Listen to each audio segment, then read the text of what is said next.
अस्सलामु अलैकुम अस्सलामु अलैकुम अल्हम्दुलिल्लाहि रब्बिल आलमीन वस्सलातु वस्सलामु अला रसूलिहिल करीम अम्मा बाद फ़ाऊज़ बिल्लाहि मिनश शैतानिर रजीम बिस्मिल्लाहिर रहमानिर रहीम या अय्युहल मुज़्ज़म्मिलु कुमिल लैला इल्ला क़लीला निस्फ़हु अव इनक़ुस मिन्हु क़लीला औ ज़िद अलैहि वरत्तिलिल क़ुरआन तरतीला व इला मदीना फ़ाऊज़ बिल्लाहि मिनश शैतानिर रजीम बिस्मिल्लाहिर रहमानिर रहीम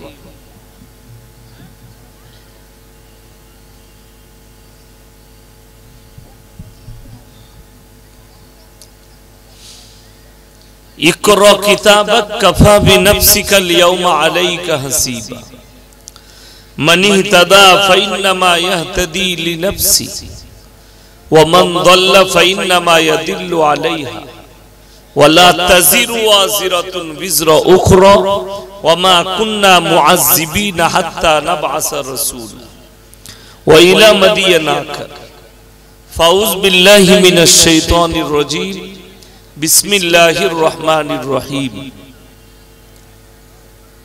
कुलिल्लाहुम्मा मालिकल मुल्की तु'तिल मुल्का मन तशा व तंज़िउल मुल्का मिम्मन तशा व तुइज़्ज़ु मन तशा व तुदिल्लु मन तशा बियदिकल खैर इन्नका अला कुल्ली शैइन क़दीर व इला मदीना फ़ाऊज़ बिल्लाहि मिनश शैतानिर रजीम बिस्मिल्लाहिर रहमानिर रहीम अरअयतल लज़ी युकज़्ज़िबु बिद्दीन फ़ज़ालिकल लज़ी यदुव्वुल यतीम वला यहुद्दु अला तुआमिल मिस्कीन फ़वैलुल लिल मुसल्लीन अल्लज़ीना हुम अन सलातिहिम साहून अल्लज़ीना हुम युराऊन व यमनऊनल माऊन इला आखिरिल आया खैरुकुम मन तअल्लमल कुरआन अल्लमहु कमा क़ाला अलैहि सलातु व तस्लीम माननीय श्रद्धेय ज्ञानी गुणी मानी सम्मानी आजकेर এই জলসার माननीय सभापति মহাশয় শ্রদ্ধেয় উলামায়ে ইকরাম হুফাজে ইকরাম এবং আমার জ্ঞানী গুণী মানি সম্মানী মাননীয় শ্রোতা মণ্ডলী पर्दार अंतराले पर्दा नसीब मायरा एवं बोनेरा आल्लाहर बड़ो दया कृपा भालोबासा आमादेर प्रति गोटा विश्वेर प्रति सबाई आल्लाहर शुक्र आदाय करे हृदय थेके बोली आलহামদুলিল্লাহ तारपरे परे विश्व नबी जनाबे मुहम्मदुर रसूलुल्लाह सकले बोलुन सल्लल्लाहु अलैहि वसल्लम तिनार प्रति शत कोटी दरूद बर्षित होक बोलुन आमीन सुम्मा आमीन सबाई एकबार दरूदे इब्राहिम पाठ करी अल्लाहुम्मा सल्लि अला मुहम्मदिन व अला आलि मुहम्मद कमा सल्लैता अला इब्राहीम व अला आलि इब्राहीम इन्नका हमीदुम मजीद अल्लाहुम्मा बारिक अला मुहम्मदिन व अला आलि मुहम्मद कमा बारकता अला इब्राहीम व अला आलि इब्राहीम इन्नका हमीदुम मजीद गुड़ी कয়েক কথা আলোচনা করব আমরা সকলে আমল করব বলুন ইনশাআল্লাহ এক নম্বর আমরা মুসলমান নিজেকে দাবি করি এবং আমরা জেনেছি ইসলামটা হচ্ছে নামাজ রোজা কলমা হজ যাকাত তাসবিহ তেলাওয়াত এটার মধ্যেই সীমিত इस्लाम किन्तु এইখানে সীমিত নয় পরিপূর্ণ জীবন ব্যবস্থার নাম হচ্ছে ইসলাম মাথা থেকে পা পর্যন্ত পরিপূর্ণ একটা জীবন ব্যবস্থার নাম ইসলাম সেই জীবন ব্যবস্থাটা কোরআন এবং হাদিস রাসূল আকরাম সাল্লাল্লাহু আলাইহি ওয়াসাল্লামের আখলাক এবং চরিত্রের দ্বারা। আপনি আমি মুসলমান দাবি করলে সর্বপ্রথম আমাদেরকে ফলো করতে হবে রাসূল আকরাম সাল্লাল্লাহু আলাইহি ওয়াসাল্লামের আখলাক, ঠিক কি না? আমাদের চলার পথ আল্লাহর রাসূল সাল্লাল্লাহু আলাইহি সাল্লাম এবং তিনার সাহাবীরা, এগুলো হচ্ছে মডেল মুসলমানদের জন্য। এখন দেখুন, আপনাদের দক্ষিণ দিনাজপুর বলুন, উত্তর দিনাজপুর বলুন, আর মুর্শিদাবাদ হোক, নদিয়া হোক, এখন একটা জলসার মারাত্মক দিক এসে দাঁড়িয়েছে। একটা দিক ভালো আর একটা দিক মারাত্মক খারাপ দিক জলসা। এরপর সেইখানে জানি না কেন আমরা দুর্বল। আমি যদি আজকে এই কথা না বলি, আল্লাহর কাছে আমি দায়ী হব। আমি দায়ী হতে চাই না, যেহেতু আমি বাইরের মেহমান, আমাকে দাওয়াত দিয়েছেন আলেম হিসাবে, বক্তব্য শুনবেন বক্তা হিসাবে, তো কর্তব্য হচ্ছে কোরআনের একটা আয়াত শুনিয়ে দিই। যারা ভাবছেন যে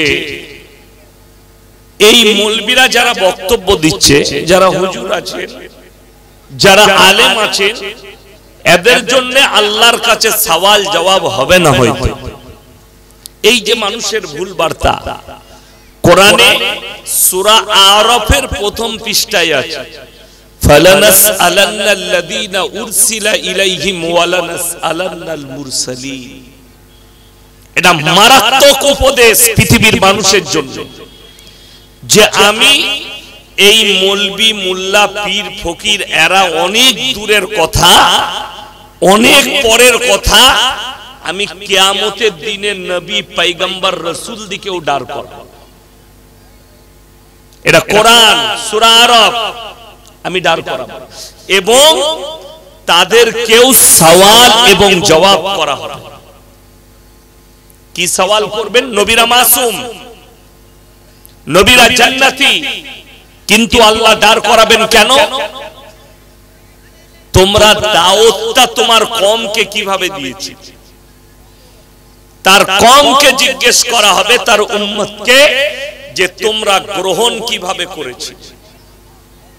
আপনি যে নবীর উম্মত দাবি করেছেন, আল্লাহর কসম খেয়ে বলছি আপনি জিজ্ঞাসিত হবেন কিয়ামতের দিন। আল্লাহ জিজ্ঞেস করবেন আপনাকে কিয়ামতের দিন, যে আপনি যে দাবি করেছেন আমি রাসূলের উম্মত, মুহাম্মদ সাল্লাল্লাহু আলাইহি সাল্লামের উম্মত, তার আচরণগুলো আপনি এনেছেন কিনা, তার আখলাক চরিত্রের উপরে আপনি টিকে থেকেছেন, এটা আপনাকে প্রশ্ন করা। আপনি রেহাই পাবেন না। ওই জন্য কোরআনে আছে আমি নবী পয়গম্বরকেও সওয়াল করব। কোরআনে অপর জায়গায় আছে আল্লাহ তাআলা ঘোষণা করে দিয়েছে যে খ্রিস্টানরা, তারা আহলে কিতাব ছিল ততদিন পর্যন্ত যতদিন পর্যন্ত তারা ঈসা মসিহকে, ঈসা নবীকে নবী বলে মেনেছে। যখনই তারা লক্ষ্য করলো যে আল্লাহ তাআলা যদি ঈসা মসিহকে তুলে নিয়েছেন, তার মানে ঈসা হচ্ছে আল্লাহর বেটা। জোরে বলুন নাউজুবিল্লাহ। মরিয়মের স্বামী ছিল না, বিনা বাপে আল্লাহ পাঠিয়েছিলেন। এটা আল্লাহর দৃষ্টান্ত একটা পৃথিবীর মানুষের জন্য। এখানে আল্লাহ কয়েকটা উপদেশ দিয়েছেন এই মরিয়মের কাহিনীর দ্বারা, যে আমি আল্লাহ ইচ্ছা করলে বিনা বাপে সন্তান দিতে পারি। আল্লাহ পারেন না? পারেন না? সকলে বলুন পারে, বিনা বাপে দিতে পারে।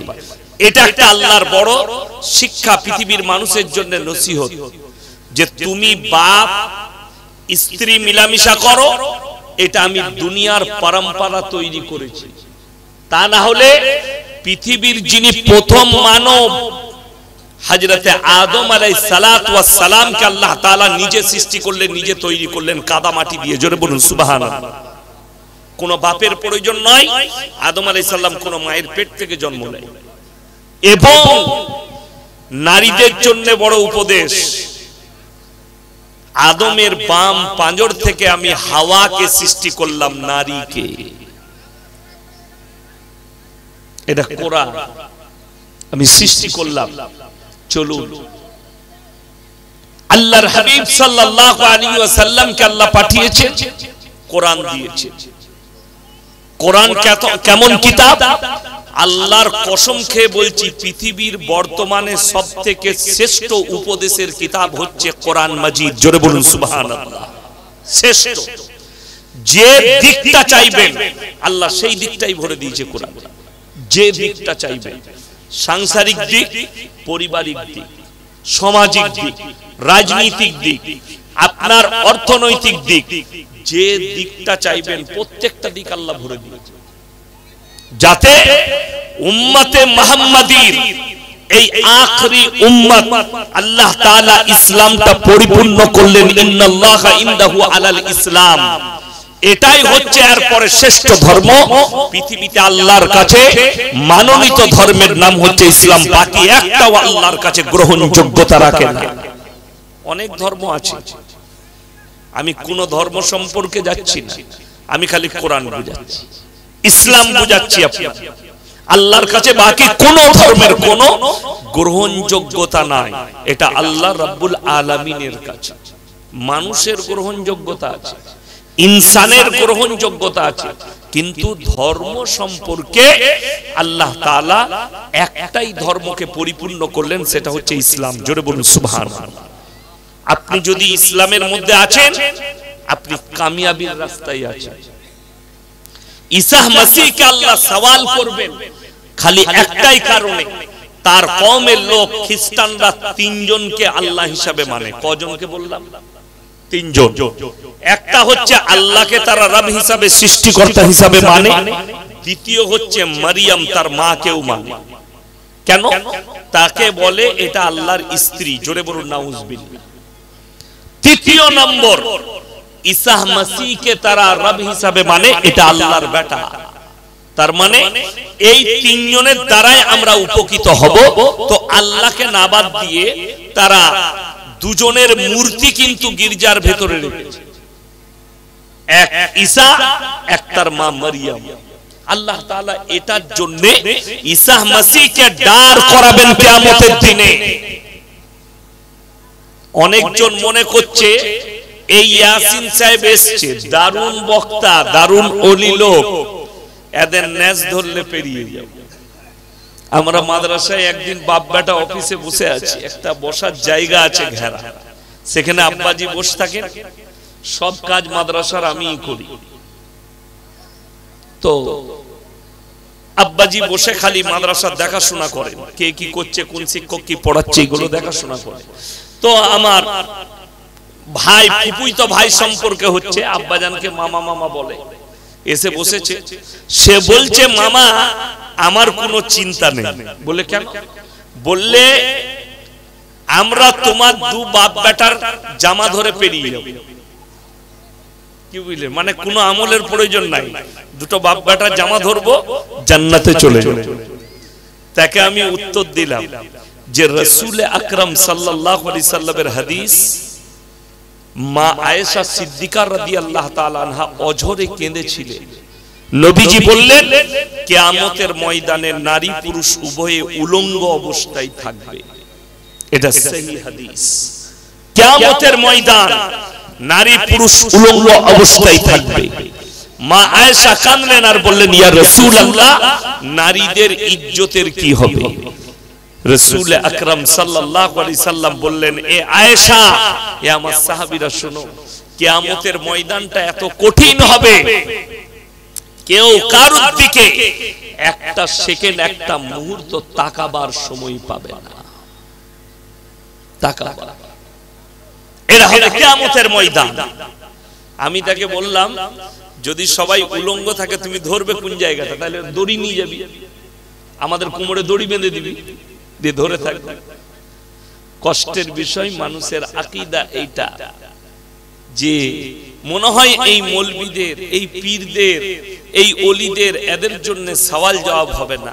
আল্লাহ যদি ঈসা নবীকে, নবীরা মাসুম, নবীরা জান্নাতি, পয়গম্বর আল্লাহ যারা মেসেজ দিয়েছে, আল্লাহ যাদেরকে দূত হিসাবে পাঠিয়েছেন, আল্লাহ কোরআনে বললেন আমি আমার ঈসাকে ডার করাবো, ঈসা মসিহকে, নবীকে ডার করাবো। আল্লাহ কি সওয়াল করবেন ঈসা নবীকে? ইজ ক্বালাল্লাহু ইয়া ঈসা ইবনে মারইয়াম আ'আনতা কুলতা লিন-নাসি ইত্তাখিযুনি ওয়া উম্মিয়া ইলাহাইনি মিন দুনিল্লাহ। কোরআন আমি ঈসা মসিহকে জিজ্ঞেস করব, তুমি কি বলেছিলে তোমার কওমের লোককে আল্লাহ ছাড়া আমি আর আমার মা আরো দুটো আল্লাহ? ঈসা নবী বলবেন ক্বালা সুবহানা মা ইয়াকুনু লি আন আকুলু মা লাইসা লি বিহাক ইন কুনতু কুলতুহু ফাকাদ আলিমতা তা'লামু মা ফি নাফসি ওয়া লা আ'লামু মা ফি নাফসিক ইন্নাকা আনতাল্লামুল গুয়ুব। যে কথা বলার আমার অধিকার নেই, হক নেই, আল্লাহ আমি এই কথা কেমন করে বলতে পারি? আমি যদি বলেই থাকতাম আপনি তো ইন্নাকা আনতা আল্লামুল গুয়ুব, গায়বের খবর জানেন, আপনি তো অবশ্যই জানতেন। আল্লাহ উত্তর করবেন কিয়ামতের ময়দানে, আমার ঈসা আমি সব জানি, এই নেমো খারাম দিকে বিশ্বাস স্থাপন করানোর জন্য তোমাকে আমি সওয়াল করলাম। এরপরে দেখানো হবে তোমরা জাহান্নামে প্রবেশ করো, আর তাদেরকে বলা হবে যাদের উপাসনা করেছিলে গির্জায় ঢুকে, যাদের কাছে ভালো মন্দ চাইতে, আজকে কেন তারা তোমাদের উপকারে আসছে? এটা কোরআন।